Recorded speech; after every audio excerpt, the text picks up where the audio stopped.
New at 11.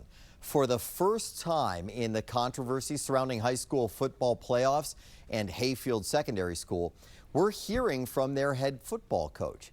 This week, the Alexandria team withdrew from the playoffs while their alleged recruiting violations have come under the microscope. 7 News' Christian Flores joining me now in studio. And Christian, we are also now learning more about the state's investigation into the team's alleged rule breaking. Well, Scott, right now I'm holding more than 90 pages of court documents. That's because we're exactly a week from the next court hearing when parents of Hayfield football players will try to overturn the 2-year playoff ban. The Virginia High School League, or VHSL, argues the principal, athletic director, and coach intentionally misled them and convinced players at the coach's former school to follow him. The parents' lawyer argues the state provided no evidence of recruiting. And tonight, I spoke to head coach Darryl Overton for the first time. He denies he broke the rules. The bottom line is people don't like that people moved to Hayfield High School. Hayfield head football coach Darryl Overton adamant he did not illegally recruit players, and his winning team is being targeted. VHSL banned them from the playoffs, but a judge paused the suspension only for the Alexandria school to ultimately drop out. What is your response to those people who look to how many transfers you guys have and think that there was some recruiting there? Why does it mean some recruiting was done? Because anyone decided to move to any of these schools around here, right? Were the kids that left Hayfield recruited to go to South County and West Springfield? Were they recruited? Why did they go to those schools? Why they didn't go to Lewis?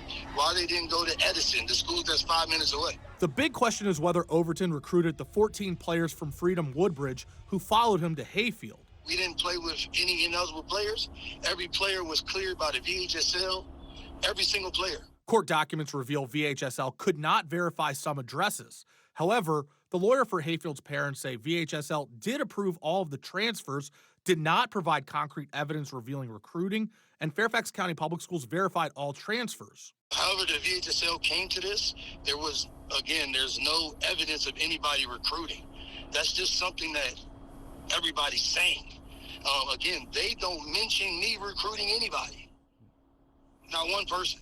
Overton is disappointed his players have become targets. I feel like nobody has cared about embarrassing our kids, our school, not just football, me, through this whole process.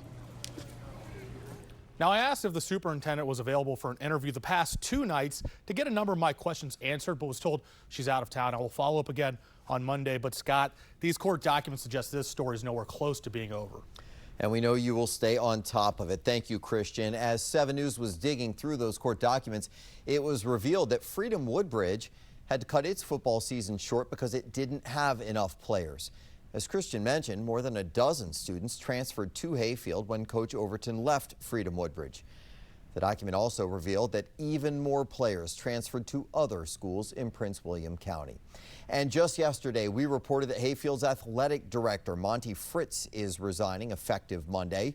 That comes after texts he sent, according to the Fairfax Times, and suggested a loophole that allowed students to play for Hayfield.